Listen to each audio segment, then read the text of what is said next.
2 дена веќе Скопје пулсира во ритамот на тремоло. Всушност до 22 мај повторно обединува млади музичари, професори и светски познати гитаристи во Скопје, така што верувам дека дел од вас веќе може има прилика да уживаат во концертите.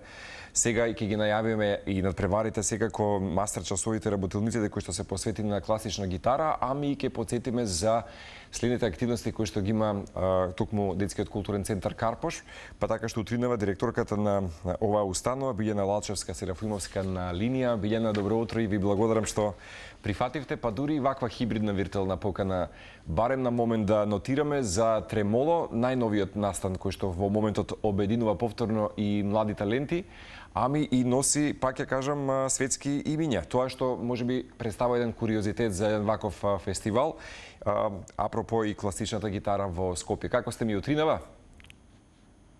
Добро утро и ви благодарам што секогаш сте тука да ги поддржите нашите фестивали и активности на Детскиот културен центар Карпош. Со задоволство, со задоволство. Ова претпоставам дека вклучување го правиме, Билјана, пред да имате и вклучени активности за 21 мај. Полека се подготвувате.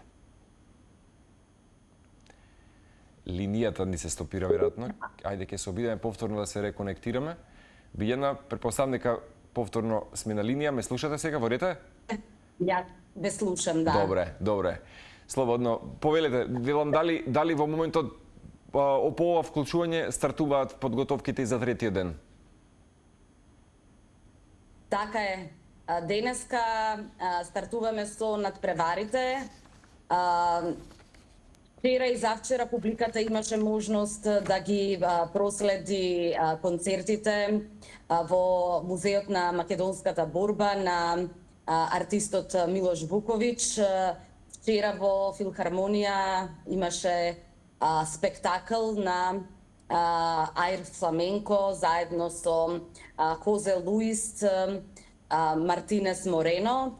Тоа беше шпанска фламенко вечер, каде што навистина се случуваше еден спектакл.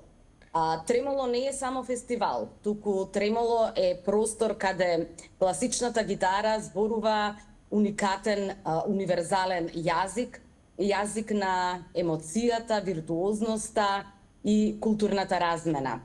Морам да споменам дека од основање на фестивалот до ден денеска градот Скопје е главниот покровител на овој значаен меѓународен фестивал и надпревар. Така што во оваа прилика сакам да изразам голема благодарност што градот Скопје ги препознава вистинските вредности и го поддржува фестивалот. Исто така сакам да се заблагодарам и на шпанската амбасада, која што еве веќе 5-та година поред исто така го поддржува фестивалот Тремоло. Големо значење за развојот на и континуитетот на фестивалот има секако и уметничкиот директор на фестивалот Дарко Багески, чија визија, посветеност и уметнички интегритет се вградени уште од самите почетоци на фестивалот. Фестивалот денеска продолжува со надпреварите кои што започнуваат во Детскиот културен центар Карпош од 9 часот, каде што ќе се надпреваруваат учесници, млади уметници по класична гитара во 6 категории. Па еве денот ќе каже кој ќе го понесе оној лауреат на овогодинешното издание на Тремоло 2026. Дали може би, Билјана, третиот ден, овој 21 мај, каде што, како што споменавте, ќе се реализираат надпреварите за млади гитаристи, ќе биде од отворен карактер или ова ќе биде сепак за луѓе кои што си набавиле некако билет или се вклучени можеби за оние кои што ќе бидат дел од надпреварите?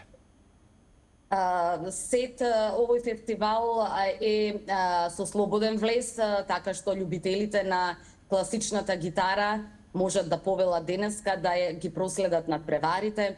Секој оној кој што е заинтересиран да види, да посети работилници и мастер часови кај виртуозните наши гости, може тоа да го стори во текот на денешниот ден, бидејќи паралелно ќе се одвиваат и надпреварите, и мастер часовите, така што со утрешниот ден ќе заврши и соработилницата на шпанските артисти, ќе заврши ова 17-то издание на фестивалот Тремоло. Да, изминативе години Тремоло беше вистински, мислам дека показател дека по што се издвојува или по на што е куриозитет, учествувале бројни меѓународно признати солисти и педагози, што придонесе можеби нели фестивалот да стане една важна регионална платформа и промоција за класичната музика и младите таленти.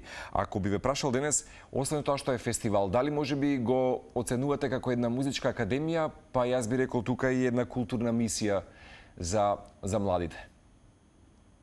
Така е. Нашата мисија во суштина на нашата институција е да развиваме, да пронаоѓаме млади таленти во нашата држава, да ги собираме искуствата од надвор и да ги вградиме во нашите манифестации, активности, фестивали кои што навистина се во голем број, а овој фестивал со самото тоа што трае 17 години кажува за вредноста на истиот. Да, практично сте блиску до, да речам, полнолетството на Тремоло и верувам дека можеби денеска во брзо време на еден конзумеризам и брзо дигестирање на сите содржини, претпоставам дека некој пат единствено лежи успехот во конзистентност и континуитет на еден ваков културен сериозен настан како што е Тремоло. Тремоло ќе продолжи да расте, како што самите кажавте, следната година ќе славиме полнолетство, така што се надевам дека ќе имаме еден спектакл за да го заокружиме ова полнолетство наредната 27-ма. Како што знаете, 28-ма година е Скопје европски град на културата, така што навистина ќе имаме со што да се представиме и да покажеме вистински вредности. Да, веќе ми го одговорите прашањето апропо за тоа дека и сигурно ќе го искористите Тремоло за промоција календарска баш во период кога Скопје ќе биде европска престолнина на културата, подсетам 2028 година. Препоставам дека можеби Тремоло и ваков, да речам, тип на фестивал или карактер е отпор на површноста, бидејќи денеска толку лесно ги конзумираме нели тие содржини, брзи, таа забава. Препоставам дека класичната музика, баш како што е Тремоло, дава отпор на таа површност која што секојдневно ја обсервираме, па дури преку нашите уреди. Така е.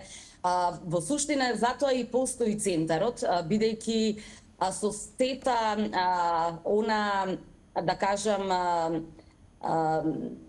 неприлика што се случува кај младата популација, ние сме тука да го одвлечеме вниманието на вистинскиот начин, бидејќи од една секција која што каде што се изучува класичната гитара под менторство на нашиот вработен Ѓорги Трајков, навистина имаме со што да се пофалиме 30 деца кои што ја изучуваат класичната гитара, се фокусирани на уметноста, на музиката и навистина еве оваа прилика ја користам да ги поканам сите оние кои што имаат одредена желба и талент да ги посетат нашите простори. Детскиот културен центар Карпош секогаш излегува во престрет и ги следи потребите на децата, да ги одвлечеме барем за миг од она што се вели интернет комуникација, екранизација, така што кога ќе влезат овде во храмот на уметноста, ценам дека овие повторно ни се прекина линијата, можеби и повици прима господја Билјана, меѓутоа ајде ако повторно се реконектираме, Билјана, претпоставам дека сте ни на линија, добре, одлично ми даваат сигнал колегите. Еве, уште само на крај би ве прашал, со оглед на тоа дека следна седмица ќе имаме прилика да најавиме мюзикли, јас секој пат делам дека институции кои што работат со деца имаат подлабока улога. Тоа е да се создаде една чувствителност, емпатија, би рекол, нели, кај децата и една култура на навика на обсервирање на вакви проекти. Препоставам дека продолжува тенденцијата на детскиот културен центар Карпош кон таа насока. Еве што можеме да најавиме следна седмица, па подетално и во нашето студио. Така, овој период е период на фестивали, така што следува фестивалот на детската креативност Трамболини, каде што младите ќе ги покажат своите креативни вештини и способности, а веднаш после тоа е и фестивалот на детските. Некако имаме пречки. Меѓутоа, како да, верувам дека успеавме максимално да слушнеме што има детскиот културен центар Карпош како искуство. Билјана, бидејќи имавме неколку мали пречки, се надевам дека нема да замерите, бидејќи треба да го завршиме, да го заокружиме ова јавување. Следна седмица секако ќе се видиме повторно за новите активности кои што ги имате. Ви благодарам уште еднашка за поканата. Благодарам и вам за вклучувањето утрово на Телма.